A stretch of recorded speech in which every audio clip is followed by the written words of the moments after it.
उम्मीदवार जी ने जब से पार्टी छोड़ी है तो उन नेताओं ने यह सोच लिया था कि अब पार्टी कमजोर हो गई है। मैं कहता हूं उनसे दुगनी ताकत के साथ आज कार्यकर्ताओं के अंदर जोश दिखाई दे रहा है। नेताओं का काम है, नेता कोई एक पार्टी का नहीं होता, पार्टी कार्यकर्ताओं पे चलती है। नेता पार्टियों में आते रहते हैं, जाते रहते हैं, उनका वहाँ ठीक लगा वो चले गए, उनसे हमें कोई फर्क नहीं पड़ने वाला है। उनके जो एजेंट होते हैं भोली भाली जनता के बीच में जाकर के हनुमान बेनीवाल और उनकी पार्टी के प्रति नेगेटिविटी फैला देते हैं। राष्ट्रीय लोकतांत्रिक पार्टी के सुप्रीमो नागौर के सांसद हनुमान बेनीवाल आज बाड़मेर दौरे पर आने वाले हैं। विशेषकर आरएलपी के कार्यकर्ताओं द्वारा जिस तरह से बाड़मेर के अंदर होली स्नेह मिलन जो कार्यक्रम रखा गया उसमें हनुमान बेनीवाल खुद शिरकत कर रहे हैं। और इस वक्त मैं बायतू विधानसभा मुख्यालय पर हूं, जहां पे बायतू के विशेषकर जो आरएलपी के जो कार्यकर्ता है, जो समर्थक है, उनके अंदर एक उत्साह है, क्योंकि हनुमान बेनीवाल काफ़ी लंबे समय बाद में बाड़मेर दौरे पे आ रहे हैं। तो आरएलपी के समर्थकों के अंदर, कार्यकर्ताओं के अंदर कहीं ना कहीं खुशी की लहर है। ओम जी, हनुमान बेनीवाल तकरीबन 2 साल के बाद बाड़मेर दौरे पे आ रहे हैं। यहाँ पे भी देखा हज़ारों की तादाद के अंदर यहाँ पे युवा है, क्या कहेंगे? कार्यकर्ताओं का जोश है, उत्साह है, जुनून है। और नेताजी का दौरा जब भी बाड़मेर होता है तो एक अलग इतिहास बनाता है, और आज भी एक इतिहास अलग बनाएंगे। लोगों के अंदर बहुत ज़ोरदार जोश है। कार्यकर्ता 2 साल बाद में नेताजी आ रहे हैं तो आज पूरी तरीके से रिचार्ज करेंगे। और जो कार्यकर्ताओं का जोश है, उत्साह है, जिस प्रकार का माहौल बायतू नहीं पूरे बाड़मेर के अंदर बना हुआ है आज कार्यकर्ताओं का, वो देख करके बहुत खुशी हो रही है, बहुत हर्ष हो रहा है। और नेताजी का स्वागत करने के लिए सारे लोग उमड़ पड़े हैं। ओम जी, क्या कहना चाहेंगे, क्योंकि आरएलपी कहीं ना कहीं ख्यूसर के बाद में एक दौर था जब राष्ट्रीय लोकतांत्रिक पार्टी की दूसरी राजधानी बायतू को कहते हैं, एक गढ़ था आरएलपी का, लेकिन एक दौर ऐसा भी आया कि उम्मीदवार बेनीवाल जैसे नेता पार्टी से निकल जाते हैं, उसके बाद कहीं ना कहीं पार्टी के जो कार्यकर्ता थे वो मायूसी की ओर चले जाते हैं। क्या कारण रहे, और अब जिस तरह से हनुमान बेनीवाल आ रहे हैं, कितना प्रभाव मानते हैं आप? नहीं, देखो, गढ़ था नहीं, गढ़ आरएलपी का आज भी है। नेताओं का काम है, नेता कोई एक पार्टी का नहीं होता, पार्टी कार्यकर्ताओं पे चलती है। नेता पार्टियों में आते रहते हैं, जाते रहते हैं, उनका वहाँ ठीक लगा वो चले गए, उनसे हमें कोई फर्क नहीं पड़ने वाला है। आरएलपी का कार्यकर्ता हनुमान जी से जुड़ा है, वो नेताजी के साथ कनेक्टेड है। और उमेश जी तो 18 में आए थे, चुनाव लड़े, वो निकल गए, ठीक है, उनको बधाई। हम यहाँ पर आरएलपी के लिए काम कर रहे हैं। और आरएलपी बायतू के अंदर पहले भी गढ़ था, आज भी है। और 28 का जो चुनाव होगा उसमें फिर बता देंगे कि आरएलपी क्या है। नहीं, आप तो वैसे ओम जी सबसे पुराने आरएलपी के कार्यकर्ता रहे हैं, तो कहीं ना कहीं कोई अगर नेता भी चला जाता है तो कार्यकर्ता डिमोटिवेट तो होते ही है ना? नहीं, ऐसा कुछ नहीं है। आरएलपी का कार्यकर्ता कोई यहाँ अपने लोकल लीडरशिप के साथ नहीं है। आरएलपी का कार्यकर्ता हनुमान जी से जुड़ा हुआ है, ठीक है। नेताजी आते रहते हैं, उनका भी हमने जब तक साथ रहे खूब सहयोग किया, खूब मदद की। वो छोड़ के चले गए, फिर भी हमने उनको सांसद बनाया क्योंकि हमारे साथ थे। आज वो हमारे साथ नहीं है, फिर भी हम सारे के सारे आरएलपी के कार्यकर्ता हनुमान जी के साथ हैं। क्या बाड़मेर के अंदर आरएलपी को आगे कैसे लेके जाना है, क्या इन मुद्दों पर भी आज कोई बैठक होगी है? बिल्कुल बिल्कुल बिल्कुल, जो बाड़मेर के ज्वलनशील मुद्दे हैं उन पर भी आज चर्चा होगी। और आरएलपी की जो संगठन है वो आगे कैसे बढ़ाया जाएगा, और आरएलपी के कार्यकर्ताओं को आगे कैसे चलना है, कैसे काम करना है, वो सारी बातों पे आज होगा। सर नाम क्या है? मेरा नाम लाबूराम। लाबूराम जी, बेनीवाल साहब आ रहे हैं। आरएलपी के कार्यकर्ताओं के अंदर कहीं ना कहीं जोश देखा जा रहा है, काफी यहाँ पे लोग आए हैं। क्या मानते हैं हनुमान बेनीवाल का ये बाड़मेर दौरा, क्या बाड़मेर की राजनीति को आने वाले समय में कोई नई दिशा देगा? हाँ, मैं खुद एक किसान और किसान जागृति मंच के सदस्य के नाते बाड़मेर जिले के अंदर आज जो राष्ट्रीय लोकतांत्रिक पार्टी के कार्यकर्ताओं में जो जोश जुनून उत्साह देखा है वास्तव में काबिल तारीफ है। मैं तो एक किसानों की तरफ से मैंने स्वागत भी किया था हनुमान जी का प्लेटफॉर्म पे कि मैं समस्त किसान परिवार की ओर से किसानों के जो मुख्यमंत्री मानता हूँ मैं उनको। हनुमान जी एक सामान्य व्यक्ति नहीं, वो किसान कमेरे वर्ग के मुख्यमंत्री के तौर पे हैं। तो उनका हम स्वागत करने के लिए आतुर हैं और जगह जगह लोग स्वागत के लिए सड़कों पे खड़े हैं। और समय जो दिया है उससे दुगना समय भी लग सकता है, ऐसी संभावना जताई जा रही है।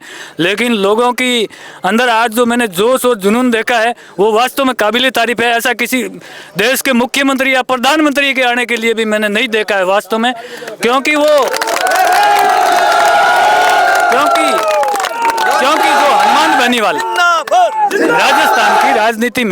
राजस्थान की राजनीति में मैं पिछले 30 सालों से देखता आया हूं। आज बड़े बड़े नेता हमने जीता करके भेजे हैं बैलेट मत पेपर से, और सामान्य से एक सरपंचों और जिला परिषद सदस्य की एक सामान्य सभा करवा के वहां बैठे बैठे एसीओ में जीत जाया करते थे। उन नेताओं के लिए हनुमान बेनीवाल ने बहुत बड़ी आफत खड़ी कर दी है। आज उनको घर घर घूमने के लिए मजबूर कर दिया है। आज जब से हनुमान जी का बाड़मेर की धन्य धरा पर आने का जो ट्वीट नेताओं ने देखा, उसी वक्त से उनकी आज नींदें उड़ गई हैं।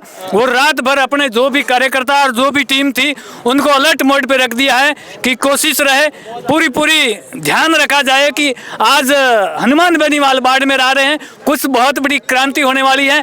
और विशेष रूप से मैं कहना चाहता हूं कि हमारे राष्ट्रीय लोकतांत्रिक पार्टी से एक सदस्य उमेदवार राम जी ने जब से पार्टी छोड़ी है तो उन नेताओं ने यह सोच लिया था कि अब पार्टी कमजोर हो गई है। मैं कहता हूं उनसे दुगनी ताकत के साथ आज कार्यकर्ताओं के अंदर जोश दिखाई दे रहा है, क्योंकि आज के युग के अंदर आम आदमी जागरूक है। और मैं कहता हूं कि हनुमान बेनीवाल ने अपनी लाखों की जो फौज तैयार करती है उनमें से सैकड़ों ऐसे लीडर तैयार कर दिए हैं जो एमएल और एमपी का चुनाव फाइट करने की योग्यता रखते हैं। तो वो लोग कमजोर नहीं है, सारे एजुकेटेड कार्यकर्ता हैं और राजनीति के अंदर पूरी तरह से हनुमान जी ने पारंगत कर दिया है। और वो लोग एक सामान्य सा मेरे जैसा किसान खेती करने वाला आदमी लाखों की भीड़ के अंदर मंच पे बोल सकता है। यह काबिलियत हनुमान बेनीवाल की वजह से आज बाड़मेर राजस्थान के अंदर आई है। इसलिए मैं कहना चाहता हूं कि युवा साथियों कभी कमजोर मत होना, उतार चढ़ाव वो आते रहते हैं। जिस तरह से हार्ट की रेंज ज्ञात करने के लिए जो उतार चढ़ाव आते हैं उसके अंदर वैसा ही आता रहता है हर पार्टी में। और सबसे बड़ी पार्टी का दम बढ़ने वाली ये बीजेपी पार्टी है ना, यह भी सिर्फ 2 सीट लेकर आई थी एक बार और उसमें भी लड़खड़ा गई थी। और आज ये सबसे बड़ी पार्टी बढ़ने का दम बढ़ रही है। ये 80% इस किसानों के वोट से बनी है और किसान आज पूरे हिंदुस्तान के अंदर नाराज है, क्योंकि एक माचिस की डिबिया के लिए भी उस दुकानदार फैक्ट्री वाले को रेट MRP लिखने का कानूनन अधिकार दिया गया इन सरकारों के द्वारा, संविधान द्वारा। जबकि आज किसान मेरा वर्ग अपने खेत के अंदर अपना प्रोडक्ट उत्पादन करता है और मंडियों में जाकर के रेट कोई दूसरा ही तय करता है। इससे बड़ी गुलामी किसान के लिए कुछ नहीं है। इसके लिए हनुमान जी बेनीवाल आज संसद में लड़ रहे हैं। जितने सारे ऑफर बड़ी पार्टियों के मंत्री पद के ऑफर और पार्टी के साथ आने के ऑफर, बहुत सारी ऐसे ऑफर दिए गए बड़ी पार्टियों बड़े नेताओं के द्वारा, सारे ऑफर हनुमान जी ने किसान का मेरे वर्ग और इन युवाओं के लिए त्याग दिए है। ऐसे त्यागमयी और निस्वार्थ भावी ईमानदार ऐसा नेता हिंदुस्तान के अंदर मैंने पहली बार देखा है। हालांकि मेरी उम्र 53 साल से ऊपर है तो मैंने बहुत उतार चढ़ाव देखे हैं, लेकिन आज तक ऐसा नेता नहीं देखा। सब ठीक है, चाहता हूं कि आप इनको कमजोर मत होने देना। एक सवाल है मेरा, हनुमान बेनीवाल की छवि से राजस्थान और देश का बच्चा वाकई में इस बात में कोई किंतु परंतु नहीं है कि उस इंसान के अंदर उसका जो व्यक्तित्व क्या है, लेकिन कहीं ना कहीं RLP के समर्थक उनको एक भीड़ उन्हें मिल जाती है, फैन एक बेस मिल जाता है, लेकिन वो वोटों के अंदर तब्दील नहीं होता। चाहे क्यूसर की बात करें, उनकी परंपरागत सीट थी वो चली गई, या फिर तमाम ऑल ओवर राजस्थान की देखें तो वो संघर्ष कर रहे हैं, लड़ रहे हैं, लेकिन वो सफलता नहीं मिल रही है जो मिलनी चाहिए। क्या कारण मानते हैं इसके पीछे? हाँ, इसका सबसे बड़ा कारण ये होता है कि जो विरोधी दल होते हैं, पार्टियां होती हैं, उसके अंदर क्या है, राष्ट्रीय लोकतांत्रिक पार्टी के कार्यकर्ताओं के अंदर अभी तक थोड़ा सा अनुभव की कमी है। हमारी टीम सिखाऊ है और वो क्या है, पारंगत है इधर उधर करने में, क्योंकि ज्यादातर पार्टियों के कार्यकर्ता है उनकी एक नेटवर्क बना हुआ है। एक कहानी के मार्फत जैसे वो पालतू तीतर होता है तो उसके अंदर क्या आता है, वो अपने समाज के अंदर डाल देते हैं कि तुम अपनी आवाज करके क्या कर लेना, तुम अपनी कम्युनिटी के अंदर ये फैला देना कि हमारे साथ जुड़े रहना, हम आपको ये लाभ देंगे, हम आपको ये प्रमोशन देंगे, हम आपके लिए ये सुविधा देंगे, जिससे वो उनके जो एजेंट होते हैं भोली भाली जनता के बीच में जाकर के हनुमान बेनीवाल और उनकी पार्टी के प्रति नेगेटिविटी फैला देते हैं, जिससे भोली भाली गाँवों में बैठी हुई जनता भ्रमित हो जाया करती है।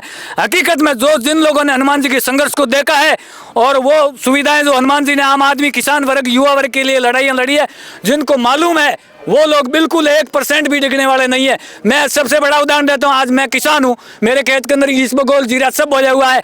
सबसे पहले मुझे इस बात की खुशी होती है कि मेरी पत्नी ने खुद ने कहा कि हनुमान जी आ रहे हैं तो आप वहाँ जाओ, तो आज एक सबसे बड़ा बैकग्राउंड मिलता है,